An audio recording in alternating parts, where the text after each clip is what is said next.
what actually makes you the same person today that you were yesterday? That is the big question, isn't it? Right. Like, think about it for a second. You wake up, you look in the mirror, and there is just this implicit assumption of sameness. It's just you in there. You just assume continuity. Exactly. But Yeah. is it your memories? Is it your physical body? Your personality?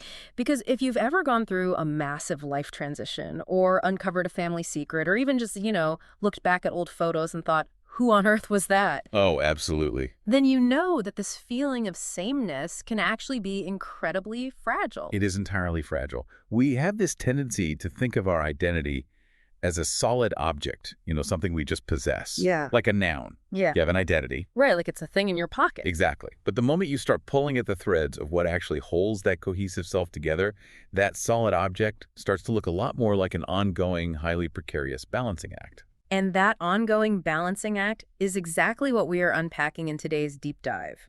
We are looking at a really dense, paradigm-shifting theoretical paper by Bouel. Titled Identity is Continuity. Yes. And our mission today is to unpack a completely new way of understanding human identity. We're moving away from identity as something you own to something you experience. And Bill's paper is attempting something incredibly ambitious here. I mean, it is trying to unify psychology, sociology, and philosophy under one cohesive framework. Which is no small feat. Not at all. Yeah. The core argument is that human identity is actually the ongoing maintenance of continuity across several different dimensions of our lives. Okay. And when that continuity fractures, especially when it's broken by outside institutional forces, the self has to rapidly reorganize just to survive. Okay, let's unpack this because this is such a liberating idea right out of the gate. If you, listener, right now have ever felt profoundly disconnected or lost or like you just don't quite know who you are anymore. Which happens to so many of us. Right. This framework suggests that it might not be an intrinsic flaw in you. It might simply be a break in your continuity. Yeah. And to grasp why this is such a revolutionary way to look at the self, we first have to understand what is fundamentally broken about how we currently view identity in Western psychology. So what's the core issue? Well, Bouel argues that our current models are just heavily siloed. They are fragmented across different academic disciplines that rarely even speak the same language. So everybody's looking at a different piece of the puzzle and claiming they have the whole picture. Exactly. Take narrative psychology, for instance. The discipline cares almost exclusively about your life story. Like, can you tell a coherent, meaningful tale about yourself? Right, it's all about the story. But meanwhile, attachment theory focuses heavily on your relational security, specifically how you connect with your primary caregivers early in life. Okay, totally different focus. Yeah. And then you have sociology, which looks at how you are recognized by society and institutions.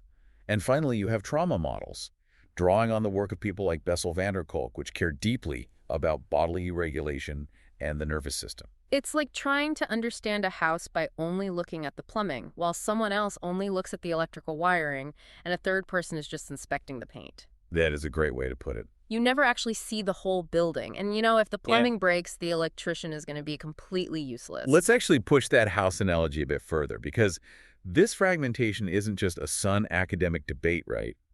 It leads to massive clinical failures. How so? Because if a patient comes into a clinic with a fractured identity, the therapist only has the tools of their specific discipline to fix it. If the therapist only knows electrical wiring, they will literally try to fix the plumbing with electrical tape. Wow. Yeah, that's not going to work. No. Which brings us to the first foundational axiom of Bouel's text. Axiom 1. Identity is not a possession. It is the experience of continuity across multiple dimensions of existence. It turns identity into a verb. It is a maintenance project. Exactly. It's something you do. And if identity is maintaining continuity, the fundamental question we ask ourselves completely changes. We have to stop asking, who am I?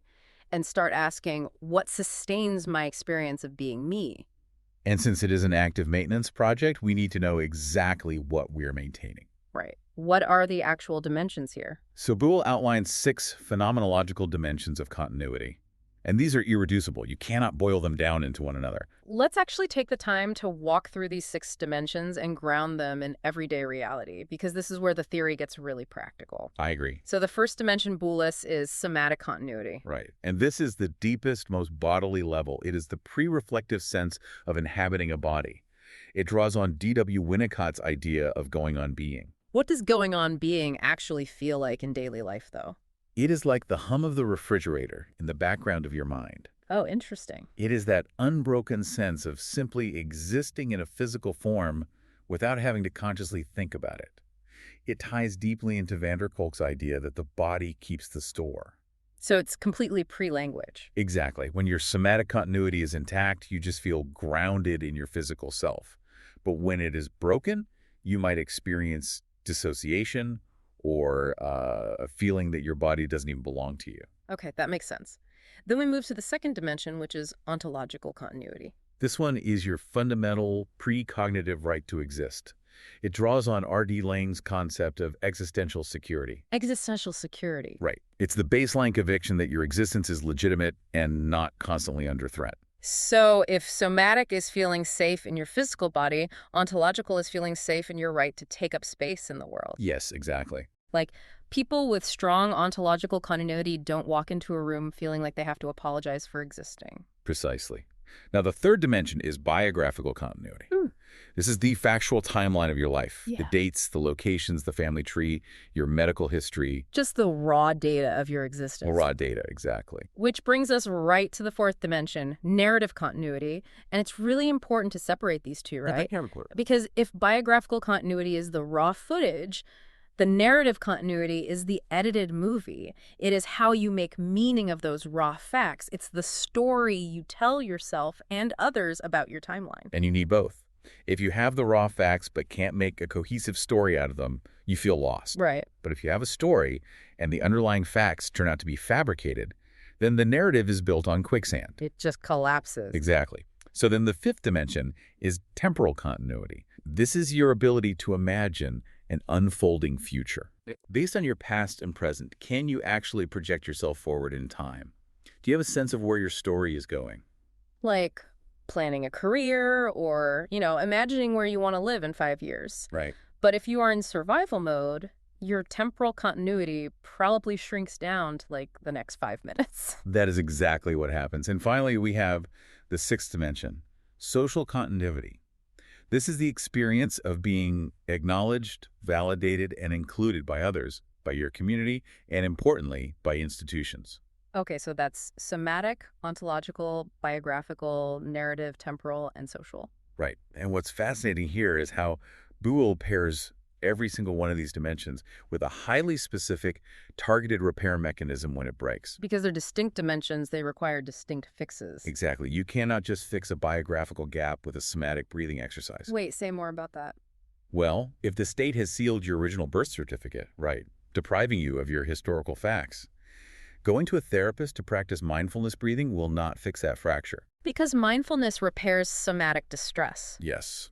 You need institutional access to your withheld records to actually repair the biography. Okay, let me push back on this framework for a second, though. Sure. Don't we all experience minor breaks in these dimensions pretty regularly? I mean, changing careers disrupts your temporal continuity. Sure. Moving to a new city disrupts your social continuity.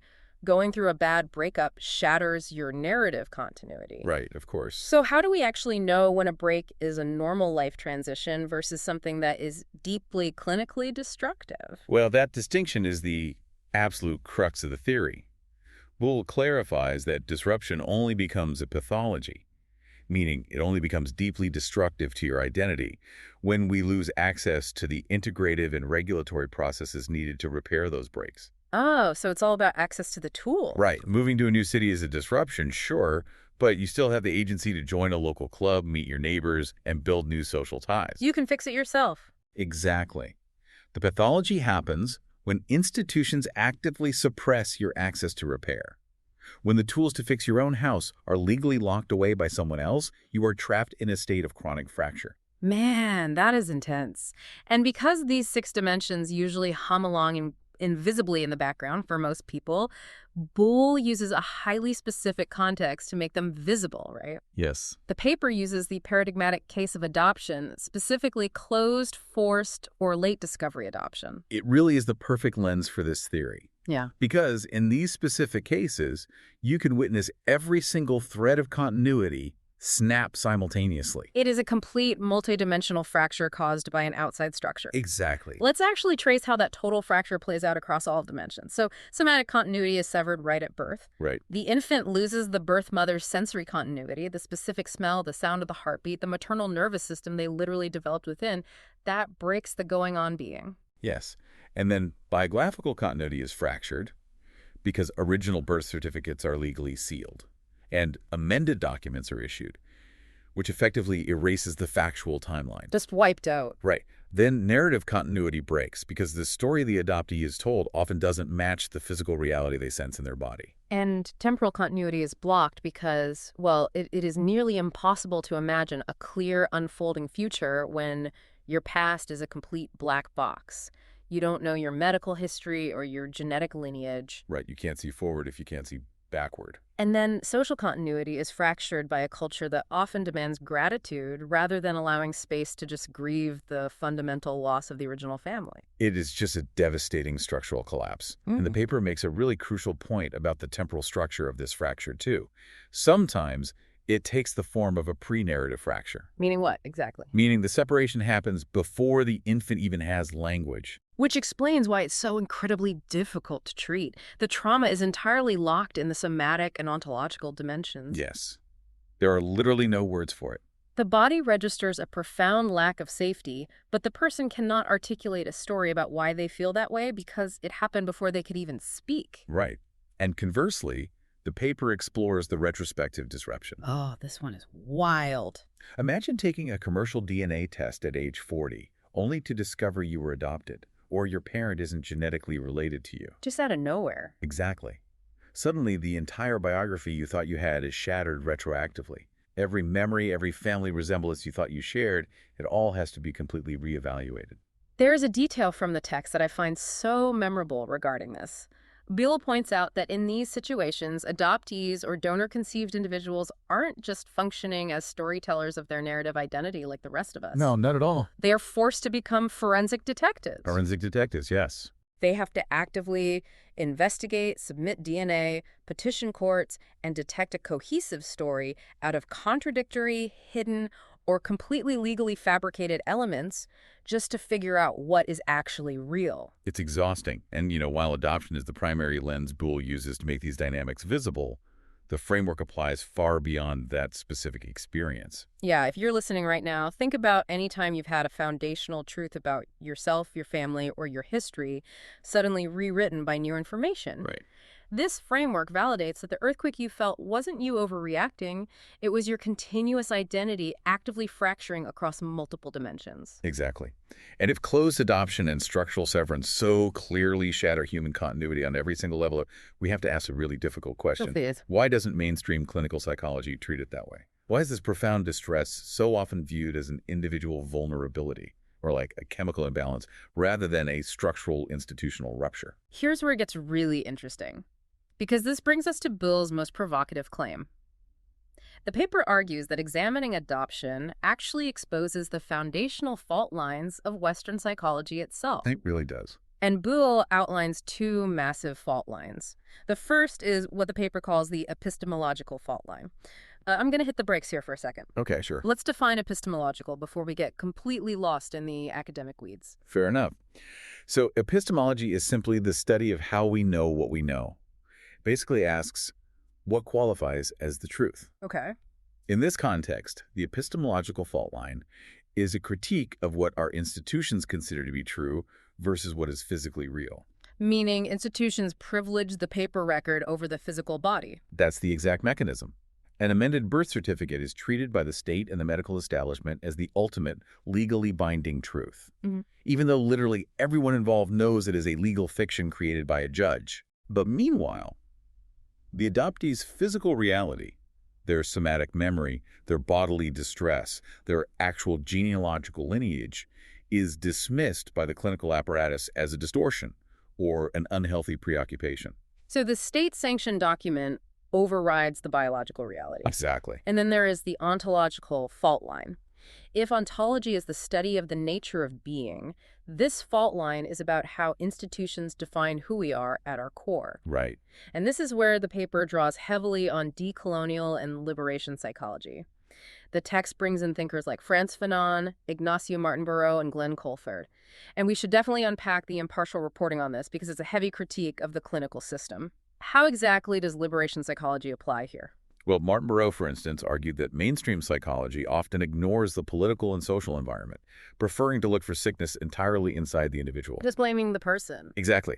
And Bouel applies this framework neutrally to show how clinical psychology inherits what can be described as a colonial mechanism. Okay, how so? Well, when a state institution authors a structural severance like legally separating a family, sealing the records, and erasing the original identity, the resulting trauma is obviously profound. Obviously. But instead of blaming the state or the legal structure for causing the wound, the clinical apparatus diagnoses the individual. The system diagnoses the victim. Yes. That is wild to think about. An adoptee who is, rightfully angry, anxious, or distressed about having their origins legally erased goes to a psychiatrist, and they might be diagnosed with borderline personality disorder or oppositional defiant disorder. Right, because the individualist framework forces the clinician to look inside the patient for a chemical or personality defect. The logic here is incredibly sharp. The paper is arguing that the very system that authored the rupture retains the exclusive authority to diagnose the person it ruptured. Yes,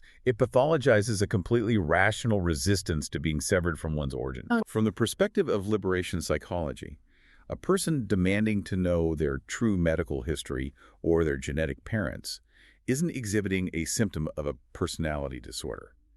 They're exhibiting a highly rational, healthy, integrated response to an oppressive legal structure. It totally flips the script on what we consider mental illness in these contexts. It really does. And recognizing that the root cause of this suffering is structural, like a state-enforced severance, rather than a personal deficit, it means that traditional therapy is simply not enough. Not at all. You can't just talk therapy your way out of a sealed legal record. We actually have to change the institutions. Which brings us to the final application of the framework, moving from individual diagnosis to institutional demand. Because if you accept this theory that identity is a continuity maintained across dimensions and pathology happens when institutions block repair, it requires concrete systemic reform. And just to extend the scope here, Bouel makes it very clear this isn't just about adoption. Oh, absolutely not. This framework applies symmetrically to refugees, displaced persons, the stolen generations, and survivors of mass displacement. It even applies to those facing profound memory loss, like dementia patients or victims of identity theft. Really, it is relevant anywhere a person's continuity is threatened by forces completely outside their control. So what are the actual demands for reform? Well, the clinical demands, the paper outlines, are very specific and actionable. The first is what Bouel calls mandatory rule-outs. Okay, how would a mandatory rule-out work in practice?